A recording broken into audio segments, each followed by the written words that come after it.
Hey, yo, what is up, everybody? It is Blind Metal Gamer here. It is time for yet another stream, and in this stream, I'm going to be talking about the Game Awards 2024, what I think we're going to see on this Thursday, December 12th, as well as predictions for wrestling video games coming out in 2025.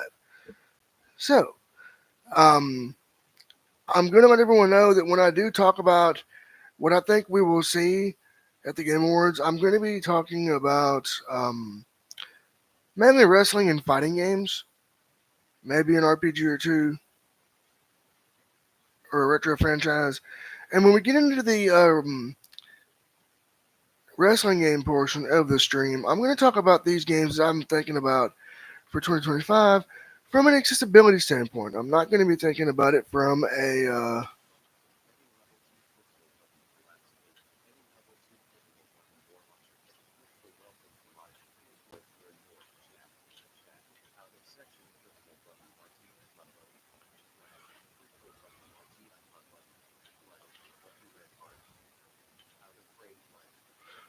I'm going to be talking about the games I'm thinking of from an accessibility perspective as a gamer without sight. Now, um, just want to lay these ground rules on you to begin with because I know a lot of you are thinking, oh my God, Blind Metal Gamer, why are you not taking advantage of Double XP Weekend? Well, I felt like this takes more importance. And this is also the beginning of a new playlist, if you will, called Random Thoughts and Random Rambles, where you're going to see channel updates in this playlist. You're going to see streams like this. And I might even do some collabs for this whenever possible. So for tonight's topic, though, I'm going to discuss the Game Awards, which is going to be airing December 12th, 2024, and I will be watching. Um, and then the wrestling games. So with that being said, let's get into our discussion tonight. I'm going to talk about first off the Game Awards and what I think we're going to see. Now, to kick it off, I think Jeff Keighley's going to come out. He's going to open up the show. He's going to give us a world premiere for Tekken 8 Season 1 final character. Now you're thinking, oh my God, Blind Metal Gamer, why do you think that? We don't know who the final character for Season 1 is. Now, I know we're going to get, thanks to Roofomonger for this, we are getting Season 2 officially in the spring, and then we're getting some content in the winter of next year for the Tekken 8. But I think at the Game Awards, they're going to hype up whoever this mystery character is for the end of Season 1. Personally, I fell off of Tekken 8 and Street Fighter 6 because of lack of screen reader support. That's why you've not seen any of those games on the channel as of late, is because your boy Blind Metal Gamer has got to have that screen reader in there to do his thing. Since they don't have that, uh, I've not been playing. Now, that leads into my next thing. I believe that if they do announce this final character for Season 1, they're going to probably announce Season two's characters. And hopefully, and this is just a wild shot in the dark here, I'm hoping they will say, as part of the Season 2 update for free, you get new modes, new accessibility features. And if they do give us new accessibility, I'm hoping and praying that a screen reader is present because Tekken 8 desperately needs it. It'll bring in more players from the blind FGC, such as myself.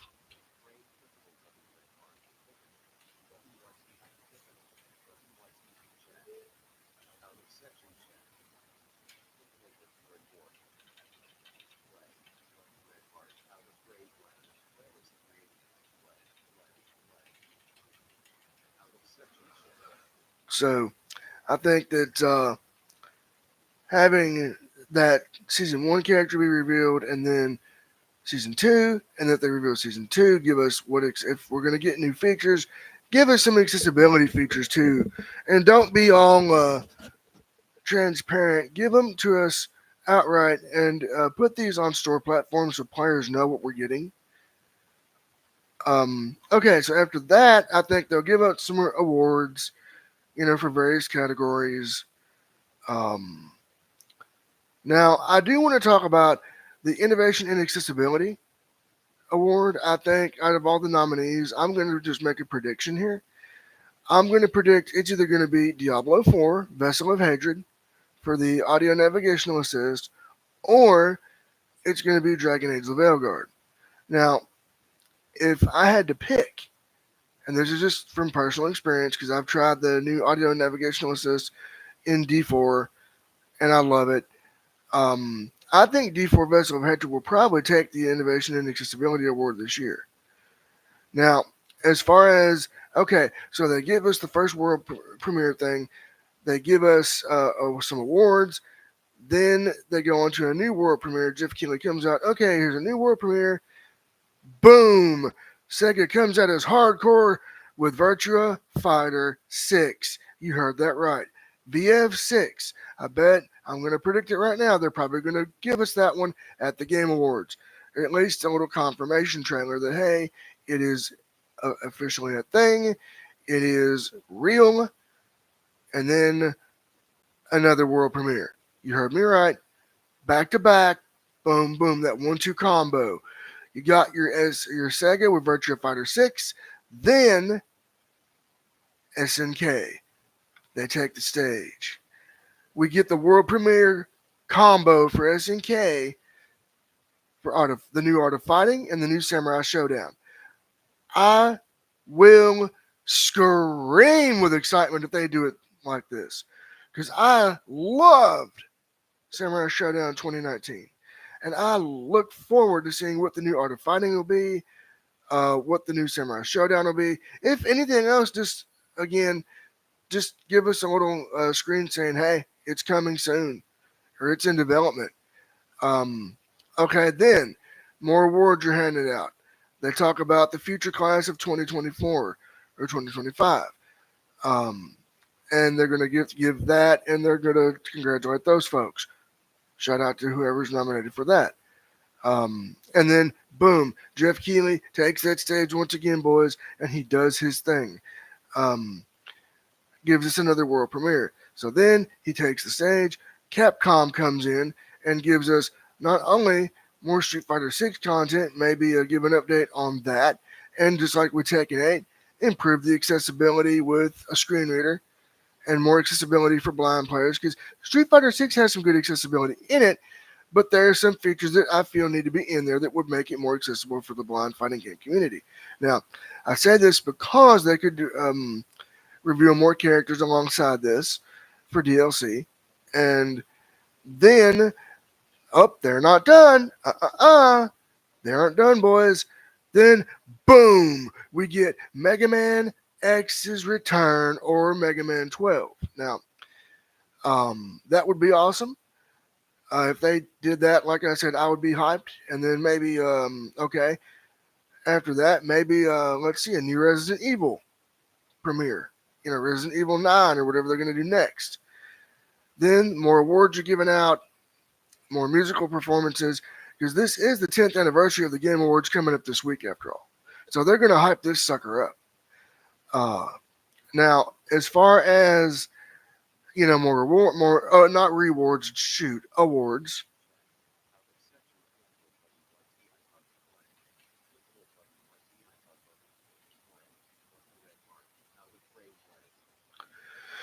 So then they give us that. And then more awards are given out. Then it's time for another world premiere. Square Enix comes out. And they announce the new Final Fantasy, the final conclusion of that trilogy. And to really give us a 1-2 punch, let's say the Tekken guys, earlier in the show, gave us that season 1 character, but then let's say Square Enix came out, right? And said, hey, we got a surprise for you. So they come on, okay? Then they bring out Katsuru Harada-san. They bring out Harada-san, and he says, the final DLC character for season 1 is Tifa. You heard that right. Tifa from Final Fantasy VII. The community has been wanting this for years. Now that would be a hell of a bombshell because I know at the Game Awards they drop bombshells too. Then more awards are given out. They give out a couple more awards. Then it's right before Game of the Year, right before the grand finale, the grand thing. They they give that out, right? So they go and give that out. They do all that,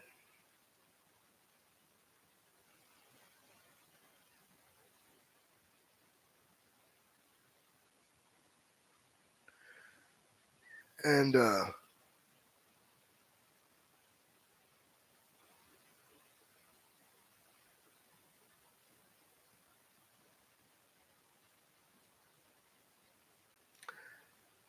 so they give us that, right?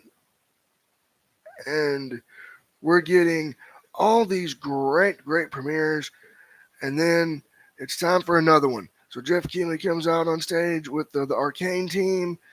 They debuted last year Marvel's Blade. We don't know what systems that's going to be on, but we know it's in development, right?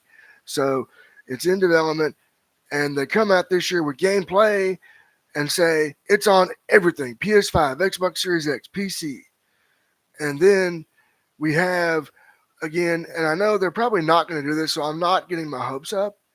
Uh, I am hoping, and again, this is just speculation, this is just predictions, that if they do that, they say you can pre-order now, add to wish list on all platforms, and then they reveal a gameplay trailer. In this gameplay trailer, you got the character playing Blade, doing his thing, and it goes over everything, gameplay mechanics, all that stuff, and then the accessibility features. And why am I stressing accessibility for the Game Awards? That would be a game changer. That way, players with disabilities know what we're getting. And, that would be awesome. So we got Blade. We would have that game coming out. Then let's say Bethesda comes out because they just dropped Indiana Jones and the Great Circle on Xbox. We know it's coming spring 2025 to PlayStation 5 consoles. Now, we did learn that there is not a menu narrator currently in the game, but it is in the works. Now, let's say they come out, Bethesda comes out, talks about, I don't know, Starfield coming to PS5, and then they talk about the Elder Scrolls 6 or whatever they're coming out with next, or maybe the new Doom the Dark Ages. I would think it would be Doom the Dark Ages because they're not going to talk about Elder Scrolls 6 until they're ready to start really hyping it up. So I would say Doom the Dark Ages will be the big thing they reveal this year. And let's say they reveal that, right? We get the big reveal trailer. We are told that, coming X 2025, pre-order now. Then they give us what accessibility we get. And if it gets a menu narrator and navigational assist, you can bet your boy is going to get it and he's going to play it for you. Now, then they do a little bit of, they keep with, that. Then they come out and say Indiana Jones and the Great Circle comes to PS5 on X day, X month, 2025 for the spring, and it will include menu narrator. Now remember, this is not confirmed.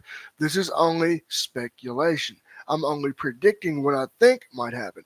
Now, if they did that, if they pulled that coup, I would be hyped up for that. Then they're not ready to reveal Game of the Year just yet. No. They don't reveal Game of the Year just yet. They got more. Let's say Double Helix, the people that made Killer Instinct, come out, okay? And they say a new Killer Instinct is in the works, and this probably won't be a thing, and I'm going to be honest with you because Killer Instinct has been an Xbox exclusive for a bit now, but it would be epic. It would be freaking insane if they came out and said, Killer Instinct, new KI coming to all platforms, and then tonight you can buy all the old KIs 1, 2, and 2013 on everything with updated, graphics, blah, blah, blah, updated accessibility. I would go cop that right then and there. I would get them, even if they weren't fully accessible, because hell, I love Killer Instinct, and I love just that's been that series. It's been a part of my fighting game fandom. So okay, so they do all that. Then it's time for the big reveal. We get a big orchestral performance of all the Game of the Year nominees, and Jeff Keighley comes out, and the Game of the Year is, and then they reveal it to be the Elden Ring Shadow of the Earth Tree. Now hear me out, folks. I know you're thinking, oh my God, Blind Metal Gamer, that's DLC. That's bullshit. Why are you doing that? That's bullshit, yo. Hear me out. Okay, so they reveal Game of the Year. Bethesda, From Software takes the stage. Okay, they take the stage and they say that they are now a part of the PlayStation family. Now think about this, because there's rumors that Sony's going to buy out From Software, and then that ain't all they reveal. Boys, they then reveal their next game. What if, hypothetically speaking, it is Bloodborne 2 for current gen PlayStation 5. And then to end the show with a banger, you do it like this: Bloodborne Remastered, out now, go get it. Boom. That would be a hell of a way to end the Game Awards 2024. Oh my God. I would go nuts. I would go nuts if they did that. I would scream to the top of my lungs in excitement, because it would have been a hell of a show. So,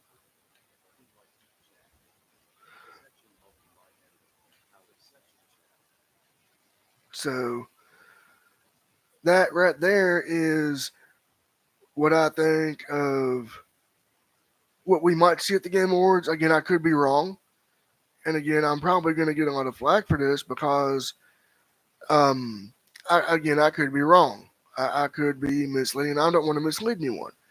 Now, as far as um, wrestling games, let's talk wrestling games for a little while. Now, 2025, we know for a fact we got WWE 2K25, we got upcoming Ultra Pro Wrestling, the Wrestling Code, and many others that I probably don't know about because they have not been announced yet. So I'm going to kick it off with WWE 2K25 because we know that's coming sometime in March. So let's say, again, WWE has not had the best track record for accessibility. And I want to give a shout out to Just Brian for this because he did a video on uh, the game and what all they need to do to make it right, and that is make it current gen only for PS5, Xbox Series X, and PC. Leave PS4 and Xbox One behind, and I agree with him on that. Now, he did ask a question to leave a comment in the comment section why you would not buy WWE 2K25, and your boy Blind Metal Gamer left a hell of a comment talking about my reason for not buying the game possibly being the lack of accessibility for blind players. Now, I say this because um, you have each year when they release a WWE 2K video game, the accessibility is the same. The controller swapping, the the using the right stick to kick out of pins. That's great, and I like how they did the controls as far as like holding the right trigger and the square for signatures and X for finishers, or um, X for signatures and A for finishers if you're on Xbox. Here's the thing though, that's not going to get full accessibility. That only covers motor disabilities, and that's about it. They need to include full screen reader support, and let me tell you why. They need to do this because it will be a game changer, and it will, it'll let blind and low vision players know, hey, we're thinking about you. We care about you. We want you to play the game too. Because I'm going to be honest with you, that's why I dropped off of WWE 2K after WWE 2K23. I didn't buy WWE 2K24. I made a playlist for it, and I was anticipating it, but then things happened outside of the gaming space, IRL, in real life, that prevented me from being able to play. So I figured, what's the point? There would be no value in it. So I'm going to wait and see what they do this year. I'm hoping this year they'll add full screen reader support and maybe audio indicators to kind of let you know where you are in the ring, outside of the ring, how close you are to your opponent, etc., to make the game more blind accessible. Because I feel if, and I'm fully aware before I say this, WWE has a, you know, strict budget and timeline. They want to get these games out. They want to get them out by WrestleMania season, and Visual Concepts and 2K have a strict budget that they're on too. I get that. I totally understand that. So I'm sure that they're thinking, okay, how can we improve accessibility? They probably want to add some of these features in, but they don't have time.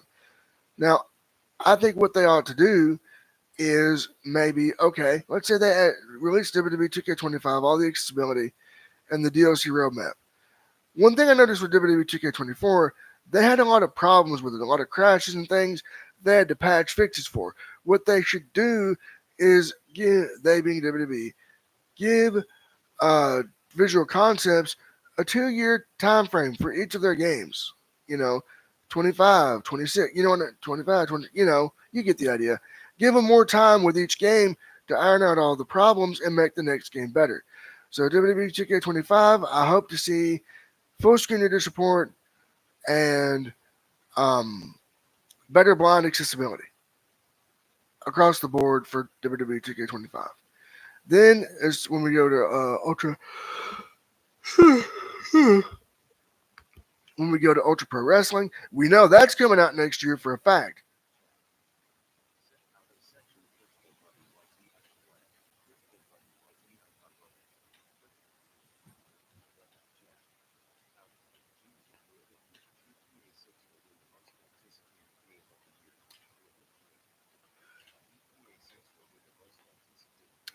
You think GTA 6 will win the most anticipated game of the year? Now that could be. I very well could see that happening too. Um, yeah, I think that'll happen too.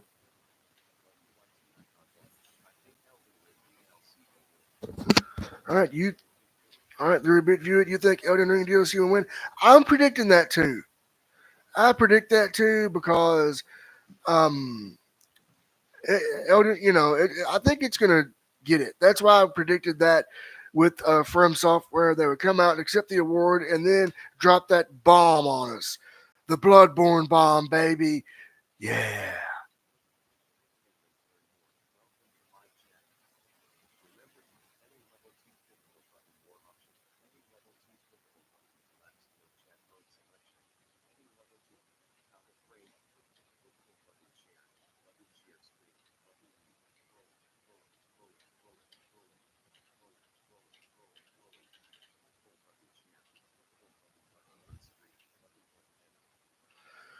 So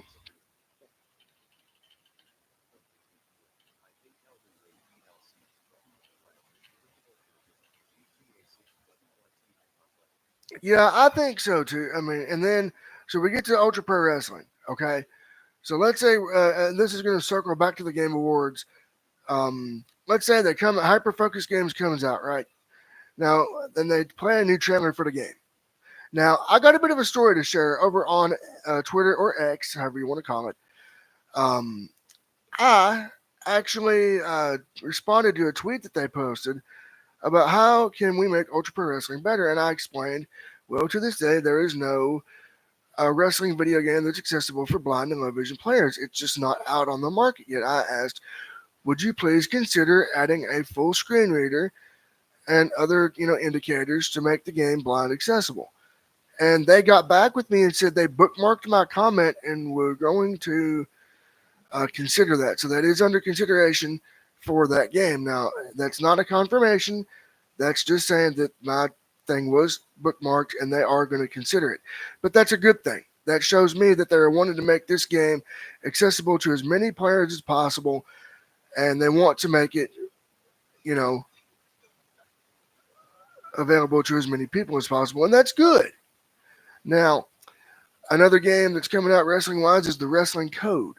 Now, not much, that's the one that's from Virtual Basement. It's got a lot of roster announcements so far, and I think they're going to do that as more of a games as a service type deal. I think. Now, as far as the accessibility of that, I don't know what they're going to do. Now, again, going to circle back to the Game Awards just a minute. if they were to come out after hyper focus games and say, hey, our thing is out now, or not out now, but here's a new trailer for our wrestling game. Here it is.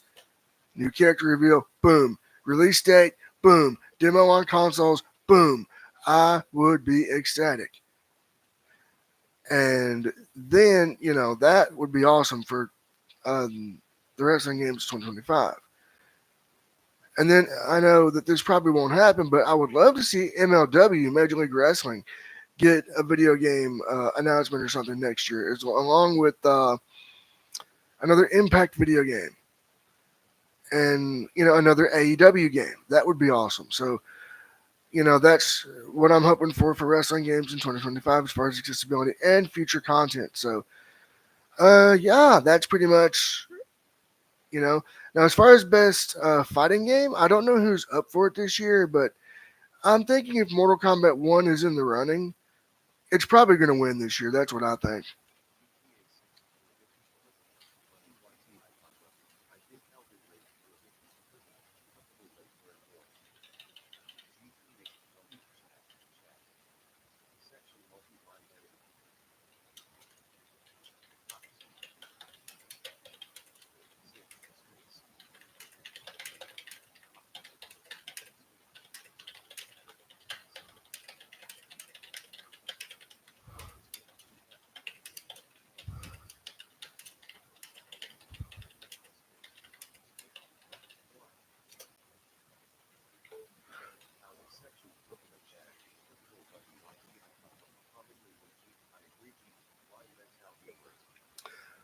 Oh yeah, I agree with you on that. So most definitely. And then like I said, I wanted to um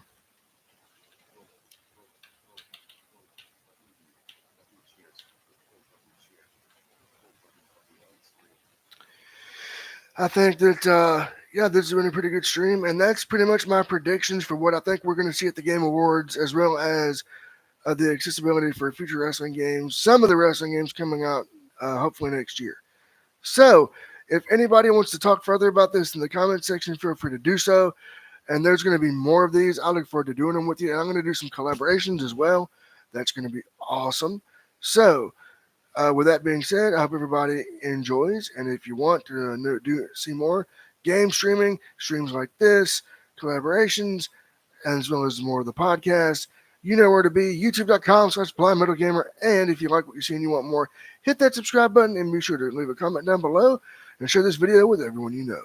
Until next time, I've been your host, Blind Metal Gamer, saying so long, everyone, and peace out, and happy holidays.